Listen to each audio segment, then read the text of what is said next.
Hola, welcome to Basic Simplified. Today we are going to be talking about humidity, the major villain of our hot days. The hotter the day is, the more humid it is. The cooler the day is, we don't even think humidity exists. Pretty simple. So we are going to be discussing on types of humidity today. Okay, and to start it off, let's see what humidity is first. Humidity is the actual amount of water vapor in the air at a time. Okay, so the more the water vapor, the more the humidity, the lesser the water vapor, the lesser the humidity. The higher the temperature, the more humidity there is. The lower the temperature, the less humidity there is. Simple? Okay. So let's start it off. So there are three types of humidity, that is absolute humidity, relative humidity and specific humidity. Okay. So we'll go with one by one. So absolute humidity, when you see the word absolute humidity, the first thing that you have to remember is actual.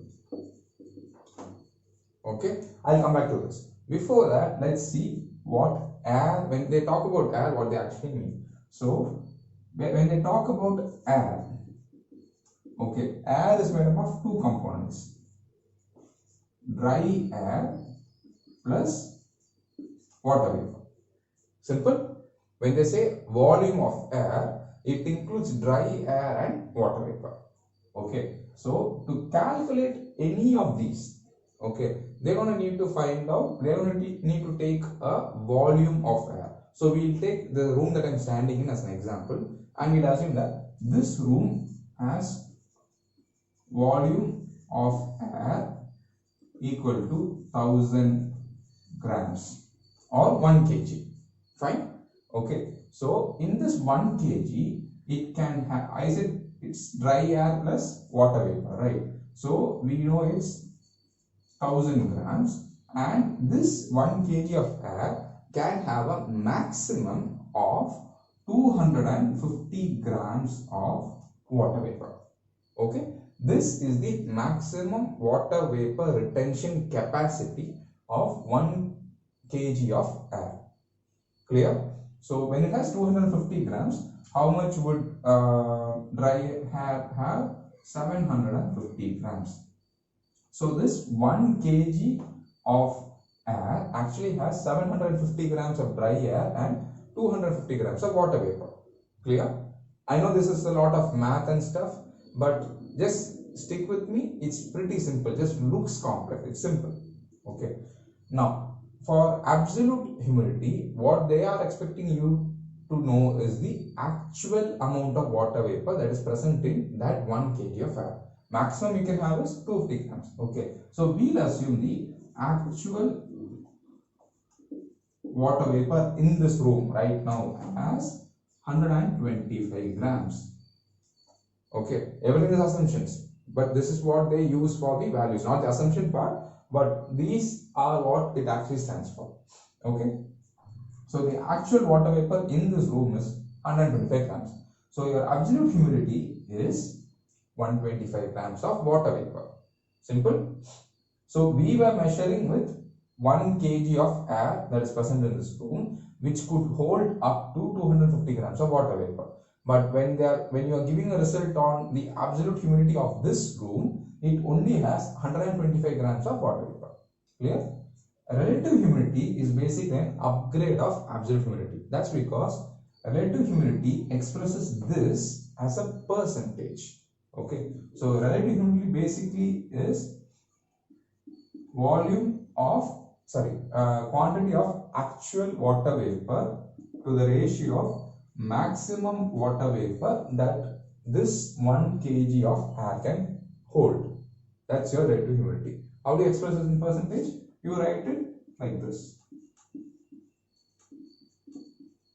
Okay, what's on the numerator? Actual amount of water vapor present. Check, this is your absolute humidity value. What is the denominator? The maximum amount of water vapor this 1 kg of air can hold, which we already knew, right? So your relative humidity is 50%. Done. Relative humidity is the ratio of actual amount of water vapor present in the air to the maximum amount of water vapor the air can hold. Okay, you can the definition would sound a little more technical, but the overall gist is that's it. Actual amount of water vapor to the maximum amount of water vapor the air can hold. Done. Specific humidity. Before we go there, take a look at 250.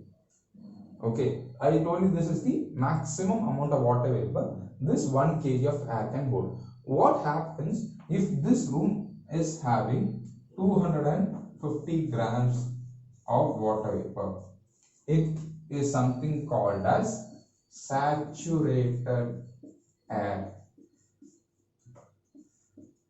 So if this room's humidity increases, that is, this room's 1 kg of air now has 250 grams of water vapor, the maximum limit, the air in this room is now defined as saturated air. Clear? Now we go to the last one, specific humidity. Okay, under specific humidity, it's basically a mixed match of both of these. Simple. So specific humidity also is a ratio, and we'll express it this way. Okay, before we do specific humidity, there is one major definition for specific humidity and another one which is compared with specific humidity. I'll show you both. Okay, the first one is the actual definition. The second one is sometimes used depending on the situations. Okay, so it is the ratio of actual amount of water vapor present in the air, simple, to the total volume of air. Here we wrote the maximum amount of water vapor that can be held. Here it is the total volume of air itself. That is a specific humidity. So this would give you some percentage, or you could use that, or you would just show it like a ratio. Okay. There is another one which is called as mixing ratio. Okay. Mixing ratio basically stands for 125 grams of water vapor that is present in the air, actual amount, to the amount of dry air. Okay, if you had 250 grams of water vapor, you would have 750 grams of dry air. Since the actual amount of water vapor is lesser, you have more dry air. You get the idea, right? You add these both, you get 1000. That's it. Okay, I'm not pulling it out of the air. You add these both, you get 1000. Okay, mixing ratio is basically amount of actual amount of water vapor to the actual amount of dry air. That's it. Okay. What happens is sometimes they use this formula for specific humidity as well. You don't have to get confused. Basically, this is the right one. This sometimes is used as supplementary because the difference between both is not too much. That's it. There's nothing more. Okay. So to recap, absolute humidity means actual amount of water vapor present in the air. Done. You're done with it. The actual amount is 125 grams. Over. Relative humidity is percentage of water vapor present in the air to the maximum amount of water vapor that can be held by the air. So it's actual humidity divided by the maximum amount of water vapor held.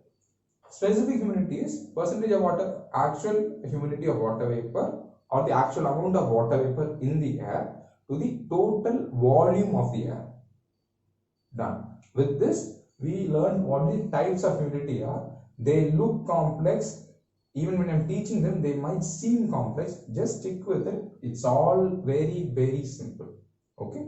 Try to watch it once. If you have any doubts and questions, or if you feel this is still complex, please do ping it in the comments. I'll try to make it even simpler for you as much as I can. And with that, we are done with the types of humidity. I'll see you another day with another topic. Till then, adios.